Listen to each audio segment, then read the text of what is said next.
Hey guys, welcome to our channel. If you like the video, तो please like and share, and don't forget to subscribe to our channel and comment down all of your questions and suggestions. Thank you.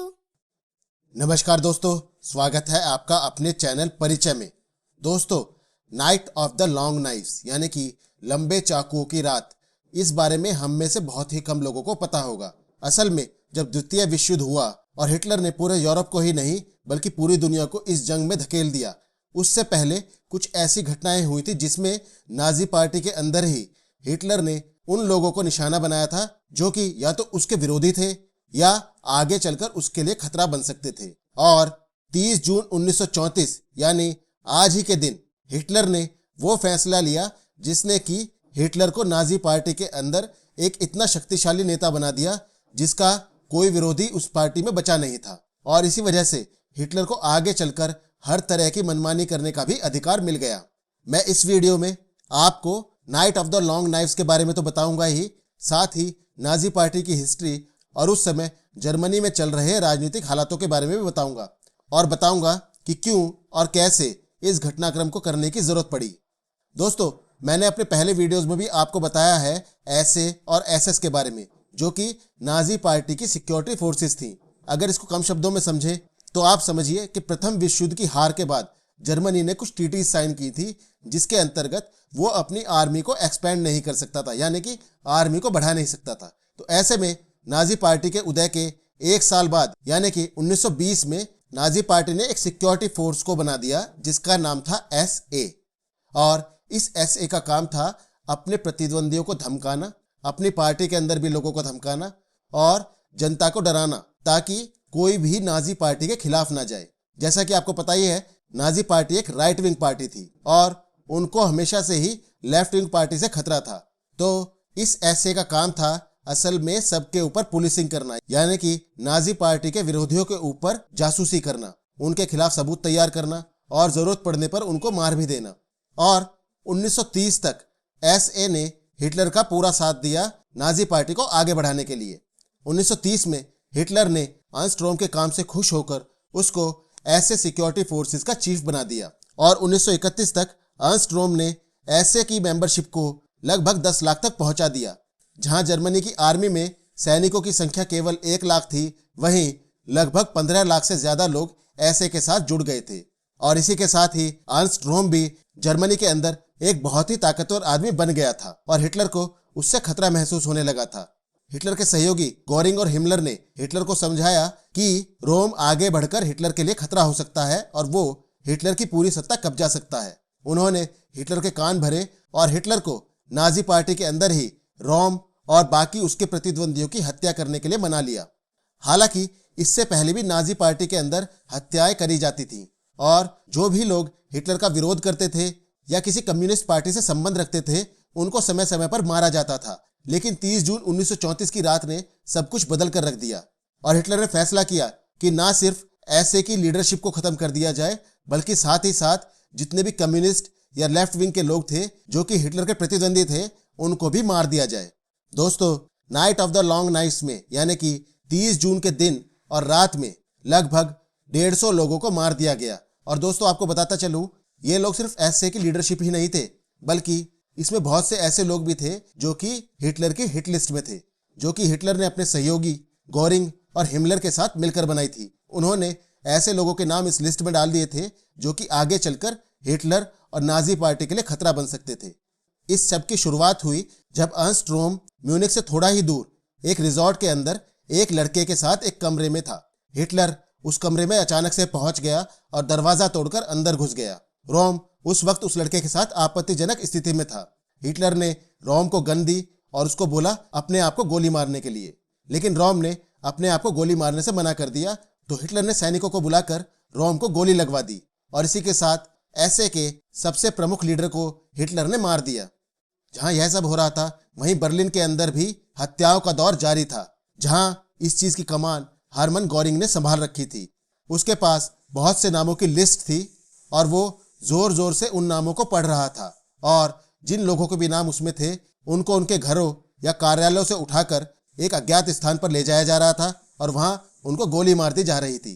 इस घटना के साथ यह भी स्पष्ट हो गया था कि हिटलर किस तरीके से जर्मनी के ऊपर राज करने वाला था, और लोगों को यह भी पता चल गया था कि हिटलर का राज करने का तरीका हिंसा से जुड़ा हुआ था। जो भी लोग उसके रास्ते में आने वाले थे उनको मार दिया जाना था। आर्मस्ट्रॉन्ग के भी कुछ इरादे थे जिसको हिटलर ने उस रात कुचल दिया था। पहला तो यह था कि ऐसे एक बहुत बड़ी पावरफुल आर्मी की तरह बन गई थी, और जैसा कि मैंने आपको बताया कि रेगुलर आर्मी के अंदर केवल 1 लाख सैनिक थे, वहीं ऐसे के अंदर लगभग 15 लाख से ज्यादा सैनिक जुड़ चुके थे और इसकी संख्या लगातार बढ़ती जा रही थी। और इस संख्या के सामने जो रेगुलर आर्मी थी वो बौनी साबित हो रही थी। वहीं दूसरा कारण यह था कि क्योंकि रोम के पास इतनी बड़ी आर्मी की कमान थी तो वो आसानी से हिटलर को चुनौती दे सकता था, और हिटलर ने जो उसके साथ किया था वो आसानी से यही काम हिटलर के साथ किसी भी दिन कर सकता था। तो हिटलर ने रेगुलर आर्मी के साथ हाथ मिलाया और रेगुलर आर्मी ने भी हिटलर का इसमें पूरे तरीके से साथ दिया। साथ ही साथ एक और बात थी जिसकी वजह से हिटलर ने यह फैसला लिया। अर्नस्ट रोम जो था वो एक लेफ्ट विंग आदमी था। हालांकि उसने ऐसा कुछ नहीं किया था जो कम्युनिस्ट लोग करते थे, लेकिन वो नाजी पार्टी के पैसे वाले लोगों और कारोबारियों के साथ मिलने को लेकर खुश नहीं था। उसकी सोच एक तरीके से यह थी कि ये कारोबारी जनता को ही लूटते हैं, तो नाजी पार्टी को इनके साथ नहीं मिलना चाहिए और जनता की भलाई के लिए काम करना चाहिए। जब 30 जून 1934 को रोम की और साथ ही साथ बहुत सारे लोगों की हत्या कर दी गई तो हिटलर जर्मनी के अंदर और खास तौर से नाजी पार्टी के अंदर एक निर्विरोध नेता बन गया जिसके खिलाफ कोई भी आवाज नहीं उठा सकता था। वहीं कारोबारियों और पैसे वाले लोगों के साथ मिलकर नाजी पार्टी ने एक ऐसी हाई सोसाइटी बना ली थी जो चाहे कुछ भी करे उनके बारे में कोई भी कुछ भी नहीं बोल सकता था। जहां पैसे वाले लोग पैसा लगाकर हिटलर की मदद कर रहे थे, वहीं नाजी पार्टी हथियारों के बल पर उनकी मदद कर रही थी। Night of the long knifes या रोम पर्ज, इसको करने के पीछे हिटलर का इरादा यह था कि ऐसे की बढ़ती ताकत को रोका जा सके, यानी कि नाजी पार्टी के अंदर एक जो एक्सट्रीमिस्ट फैक्शन था या फिर एक चरमपंथी गुट जो था उसको खत्म करना। इस पर्ज के बाद लोगों की सोच थी कि शायद जर्मनी के अंदर और खास तौर से नाजी पार्टी के अंदर चरमपंथ समाप्त हो जाएगा, लेकिन उनका यह सोचना बिल्कुल गलत था, क्योंकि इसके बाद हिटलर की क्रूरता और ज्यादा बढ़ती ही चली गई और जिस काम की वजह से उसने रोम पर्ज को अंजाम दिया था, खुद आगे चलकर वो यही काम करने लगा। दोस्तों, यह तो था रोम पर्ज या फिर night of the long knifes के बारे में।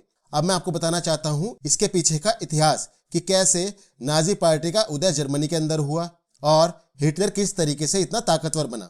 जब हिटलर जर्मनी का चांसलर बना तो उसके पास इतनी ताकत नहीं थी। हालांकि वो चांसलर तो था, पर वो एक ऐसी गवर्नमेंट को चला रहा था जो कि गठबंधन की सरकार थी। उस गठबंधन के अंदर नाजी पार्टी एक सदस्य थी, साथ ही साथ इस गठबंधन में 2 अन्य पार्टियां भी थीं और ये तीनों ही पार्टियां और सरकार काम करती थी राष्ट्रपति हिंडनबर्ग के नीचे।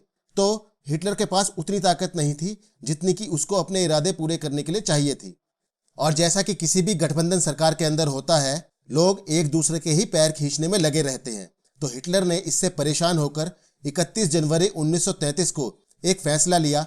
उसने अपने सहयोगियों के साथ बैठक की और इस नतीजे पर पहुंचा कि उन्हें दोबारा से चुनाव में जाना चाहिए, जहां पब्लिक के ज्यादा वोट लेकर उनको पूर्ण बहुमत की सरकार बनानी चाहिए ताकि वो काम कर सके जो वो चाहते थे। अगले 2 महीने तक हिटलर और नाजी पार्टी चुनावों के प्रचार में जुट गई और नाजी पार्टी ने अपने चुनाव प्रचार जबरदस्त तरीके से किया। 27 फरवरी 1933 को जब पूरा चुनाव अपने आखिरी पड़ाव पर था तो जर्मनी की पार्लियामेंट बिल्डिंग के अंदर आग लग गई और बिल्डिंग पूरे तरीके से जलकर खाक हो गई, जिससे कि पूरे जर्मनी के अंदर डर और घबराहट का माहौल पैदा हो गया। और बाद में इसके लिए एक डच कम्युनिस्ट वैंडर लूब को गिरफ्तार कर लिया गया। तो नाजी पार्टी ने इस डर और खौफ के माहौल को अपने फायदे के लिए इस्तेमाल करना शुरू कर दिया। उन्होंने लोगों को यह बताना शुरू कर दिया कि कम्युनिस्ट जर्मनी के लिए बहुत बड़ा खतरा है और कम्युनिस्ट की कोशिश है जर्मनी को पूरे तरीके से बर्बाद करने की। और जब यह बात बार बार बोले जाने लगी तो जनता को ऐसा लगने लगा कि हाँ, कम्युनिस्ट पूरे जर्मनी के लिए बहुत बड़ा खतरा है। और यहाँ एक बात ध्यान करने वाली यह है कि ये जो कम्युनिस्ट पार्टी थी ये हिटलर के मुख्य विरोधी थे और चुनाव के अंदर वो हिटलर को हरा सकते थे। इस घटना का फायदा उठाकर लगभग 4000 कम्युनिस्ट्स को गिरफ्तार कर लिया गया और जेल में डाल दिया गया।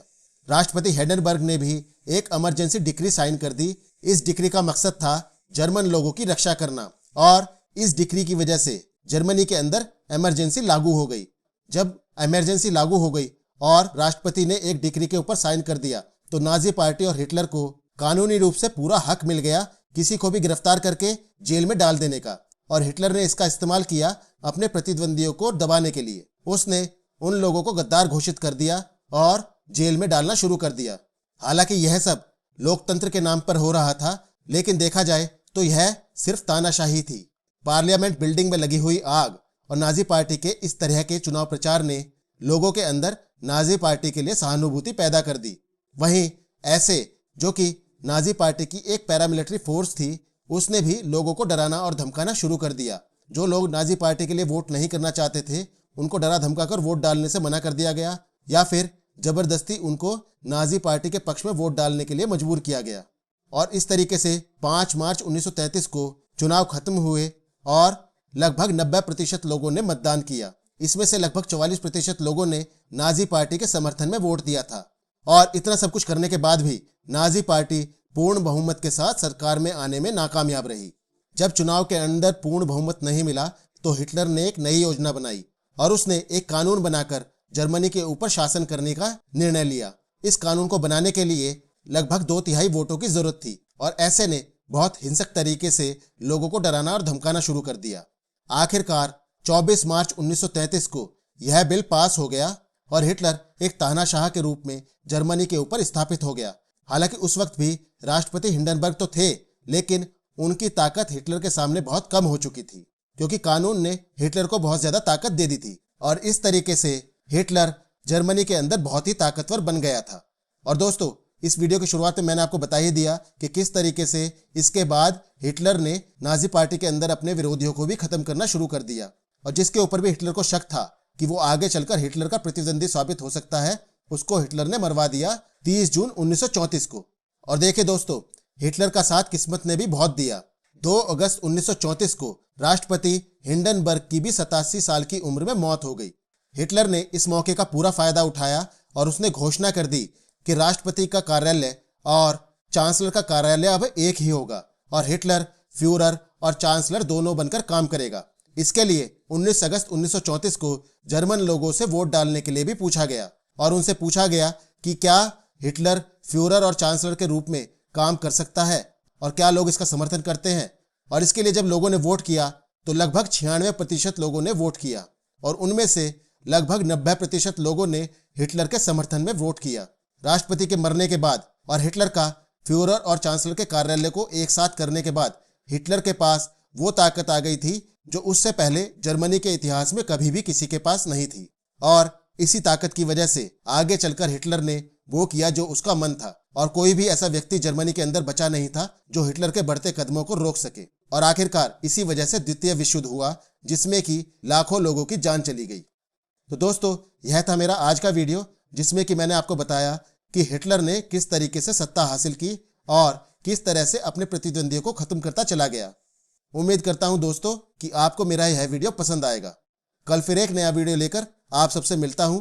तब तक के लिए धन्यवाद। Thank you very much.